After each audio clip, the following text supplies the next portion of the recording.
Então, também estudo substância simples, formada por um só tipo de elemento. Já a substância composta é formada por 2 ou mais elementos químicos, igual o gás amônio, NH3, então tem o nitrogênio e hidrogênio, tá? E a água, que é uma substância composta, formada pelo hidrogênio e pelo oxigênio, tá bom?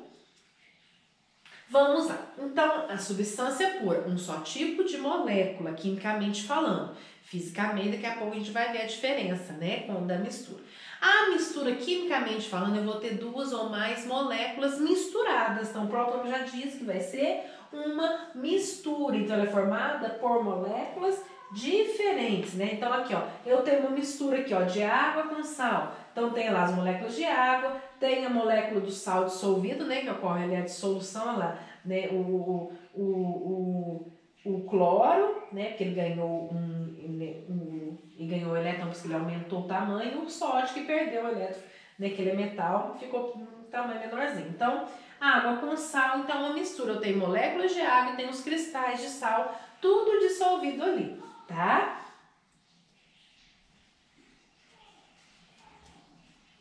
Quais são as diferenças, né, da substância pura e da mistura? Então, olha lá, substância pura eu vou ter só um tipo de água, mistura eu vou ter já 2 ou mais tipos de moléculas.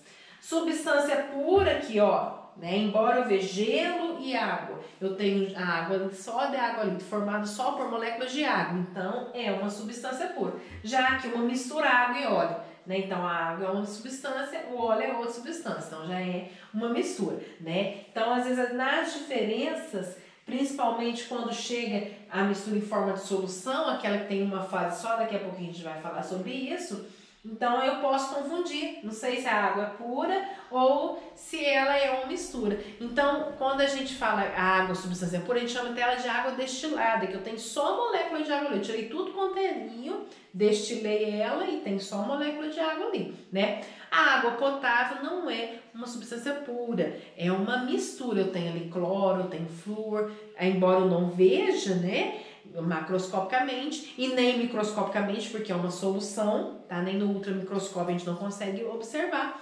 Então, eu sei que ali é uma mistura, por quê? Como que eu vou saber disso fisicamente?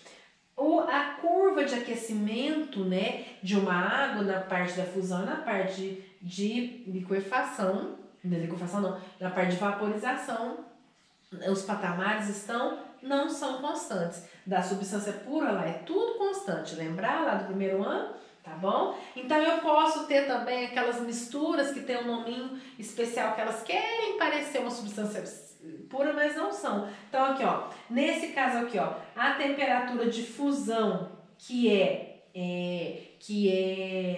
não é constante, e nesse caso aqui a temperatura de ebulição que não é constante. Tá vendo que a temperatura de fusão está constante, de ebulição já está tortinha, não mantém, quando está mudando de estado de agregação, não mantém, né, a sua temperatura num patamar constante. Então as misturas que tem a ponto de ebulição variável, nós chamamos de misturas eutéticas. E as misturas que têm ponto de fusão variável, nós chamamos de misturas azeotrópicas, tá? Então, com isso, né, nós falamos sobre, né, o módulo 1, né, na página 115. Então, vocês vão fazer para mim a página 117 e 118, tá bom?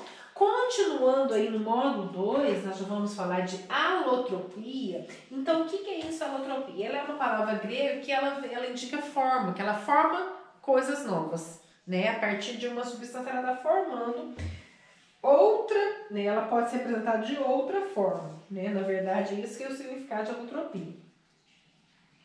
Então, vamos lá. Qual que é o conceito de alotropia? É um fenômeno no qual um elemento químico ele pode formar substâncias diferentes. Só esse elemento, não precisa de outro elemento ligar aí para formar substâncias diferentes. Então, isso nós chamamos de alotropia. Então, um exemplo muito clássico é o elemento químico oxigênio, né? Ele forma o gás oxigênio, que é aquele que a gente respira, e ele também forma o ozônio. O que diferencia ele? Olha lá para vocês verem. Quimicamente, eles são semelhantes, porque eles são formados pelo mesmo elemento químico. Mas o que diferencia diferencia ele é justamente o número de átomos, tá? Então aqui o oxigênio é formado por 2 átomos e no caso do ozônio é formado por 3 átomos, tá? Então vamos lá. Então a gente tem várias substâncias no nosso planeta terrestre que formam alótropos, tá? A partir de um elemento químico ele forma substâncias diferentes, tá? Então vamos lá, alguns conceitos que a gente precisa saber de alotropia, tá? Nós temos os mais estáveis e os que não são mais estáveis. Então os mais estáveis, então o próprio nome já diz, é o que a gente vai encontrar com maior estabilidade, então vai encontrar em maior quantidade na natureza. Os que não são tão estáveis, eu não vou encontrar tão abundante na natureza, tá? E o que acontece? Espontaneamente, a forma mais instável se transforma na forma mais estável. Então, por isso que a gente encontra em maior quantidade na natureza, tá? O processo inverso, ou seja, da forma mais estável para formar ímã, também é possível, só que vai depender de grande quantidade de energia, que é o que acontece lá em cima na camada de ozônio. Para o oxigênio se transformar em ozônio, ele precisa de uma grande quantidade de energia. Da onde que ele retira essa energia? Absorvendo os raios ultravioletas. Aí ele forma ozônio. Então, graças a essa capacidade, nessa possibilidade da forma mais estável se transformar na forma mais instável, que nos possibilitou habitar a Terra, o ser humano viver na Terra, né? Porque senão a gente não ia aguentar, né, a radiação solar nos atingindo diretamente, tá? Então, por isso a gente tem, né, teve uma época que ficou tão, né, que os ambientalistas ficaram tão preocupados com essa camada de ozônio que estava se desfazendo, tá? Aí vamos lá. Uma forma alotrópica se diferencia da outra ou pela atomicidade, que é no caso o gás oxigênio com o gás ozônio, ou pela estrutura cristalina.